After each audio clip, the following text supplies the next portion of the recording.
Please subscribe.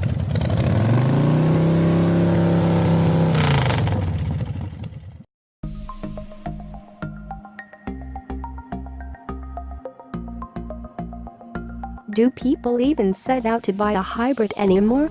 If you peek at the sales charts, it becomes quite clear that just being a hybrid, even one with instant name recognition like the Toyota Prius, isn't enough in these times of fairly cheap gas. Indeed, many of the gas-electric models that are selling well are ones that don't make a big deal about their powertrains and instead proffer their higher fuel economy statistics without looking like some sort of alien space pod. The pragmatically superior and conventionally crossover Kia Niro, for instance, far outsells its higher mile-per-gallon Hyundai Ioniq platformed mate. And the Toyota RAV4 Hybrid has outsold the Prius at times throughout 2018. For its new 2019 Insight, Honda isn't choosing to spotlight only its hybrid pedigree and EPA fuel economy ratings, which are as high as 52 miles per gallon combined, instead focusing its pitch on the Insight being a quiet, comfortable, very well-equipped sedan that happens to carry some eye-popping efficiency numbers. After a few attempts that were struck firmly from the oddball hybrid mold, the original wheel-spatted Insight and the more recent CRZ Sports Coupe, to name two, Honda is going a different route with the latest Insight, and your eyeballs will be thankful. The 2019 Honda Insight is loosely based on the Civic sedan and closely mimics that car's measurements.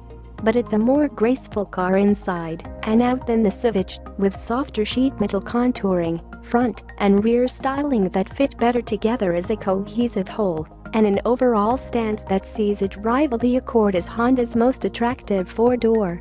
The interior, in fact, carries over the warm ambience of the current Accord sedan. Think of the Insight, then, as a Civic with any latent boy racer genes purged from its DNA.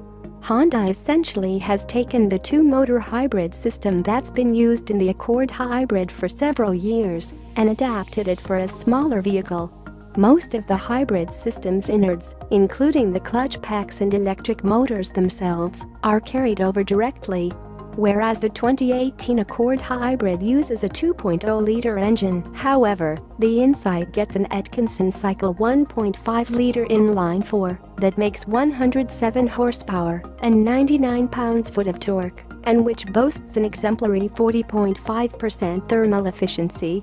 This third-generation hybrid system uses a battery with slightly less capacity, 1.1 kilowatt-hours versus 1.3. And the traction motor is tuned for slightly less torque output, in this case 129 horsepower and 197 pounds-foot, giving the Insight a combined output of 151 horsepower. For reference, the Accord Hybrid can muster 212 horses. Honda's layout saves weight and space by skipping a conventional transmission completely. The traction motor is geared directly to the drive wheels and provides all of the low-speed propulsion. At moderate speeds and loads, the system works as a series hybrid with the gasoline engine turning a generator that, in conjunction with the battery, feeds power to the traction motor. Under low loads and moderate speeds, the gas engine is geared directly to the drive wheels, but if full load is requested, like say in a quarter-mile run, the engine is assisted by the traction motor and whatever charges in the battery. Bottom line, the simplicity of the no-transmission is some of the craftiest engineering of late. Even though it debuted in the 14 Accord Hybrid, we're still as impressed today as we were 5 years ago. The 2019 Insight is a joy to drive around town. Because forward momentum primarily comes courtesy of an electric motor, there's a near instantaneous response to any prod of the accelerator at urban speeds that puts more mechanically complex hybrid arrangements, those from Toyota or Hyundai for instance, to shame. And at those speeds, even under moderate acceleration, the engine doesn't need to rev much to keep up with the power demands. At lower speeds of up to roughly 20 miles per hour, the Insight will go up to a mile without the gasoline engine firing up, according to Honda. Pressing the F mode button prioritizes engine off operation momentarily, but at the expense of overall miles per gallon. The inside is also genial on the highway, provided you stay light on the accelerator. It's at these speeds, when the gasoline engine is mechanically clutched to the wheels, and the traction motor tags in and out judiciously. While viewing the power flow display, we saw this mode engage in various steady speed conditions at about 40 miles per hour and above, to a maximum of 81 miles per hour in ideal conditions. However, the tables turn if you're not maintaining a steady speed, at which point the engine can struggle to respond to nudges or inclines and emit a coarse, unpleasant drone. A strong detonate about 3/4 of the way through the accelerator pedal's travel aims to keep you out of that particularly raucous region. In addition, the vibration of the engine can be felt a little too prominently through the floor and steering wheel. The four-cylinder doesn't stay on much when the car is stationary if you're not drawing heavily on, say, the air conditioning, but when we were at a stop in hot weather, the idle on our pre-production cars felt surprisingly lumpy. This could be due to the fact that it's loaded by the generator motor whenever it's on. Not really a sporty car, but it has a sport mode, which honestly feels a little out of character given the philosophy of the sedan, really cranks up the sensitivity of the accelerator pedal and somewhat alters the power source, so, more from the battery versus the generator, for maximum punch. A tug of the left steering wheel paddle orders up more regenerative braking in 3 steps, the most aggressive of which is nothing close to the one-pedal driving that some F fans prefer, but it approximates the Prius's B mode. It may be that the engine seems loud at times because Honda has done a great job mitigating road noise. Measures taken include the liberal use of acoustically insulating glass, additional noise insulation versus the Civic, and structural changes said to focus on noise and ride quality. Indeed, the inside cabin can be luxury car quiet. Active noise control uses the audio system speakers to further temper road noise. It also will supplement the engine noise in sport mode, a difference that can be clearly heard when driving more aggressively. The inside has an electrically assisted steering system with a variable ratio rack, just like the Civic, and with the same 35.7-foot turning circle, but it has a more relaxed overall feel.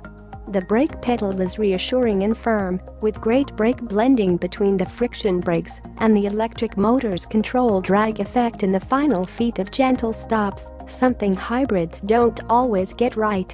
Every Insight rides on a suspension consisting of struts up front and a multi-link setup out back, and all have front and rear anti-roll bars. To help tamp road vibration, they include fluid-filled compliance bushings in front. Touring models also get them in back.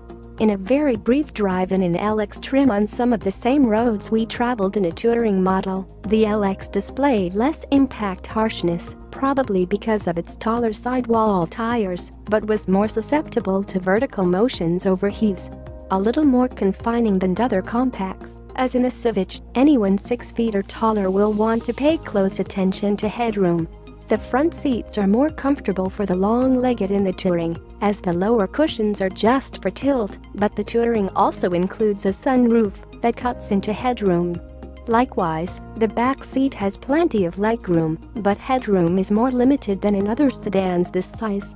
Thankfully, there are no sacrifices for the sake of hybrid packaging. A large trunk with a flat floor, a rear seat pass-through, and folding seatbacks, a 60/40 split on X and Touring models, ensure plenty of flexibility.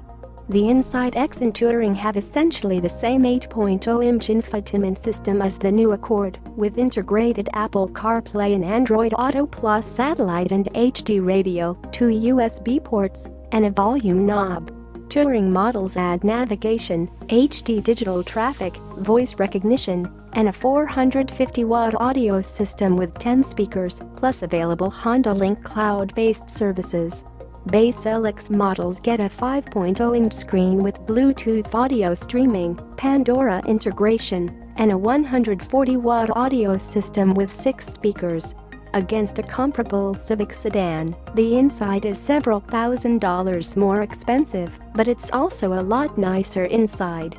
And with its extra amenities and features, the hybrid fosters less dollars and cents obsession over whether the additional cost will pencil in the long run. Honda aims to make electrified vehicles two-thirds of its global sales by 2030. The United States will play a large role, Honda says, and hybrids will be a big piece of that pie.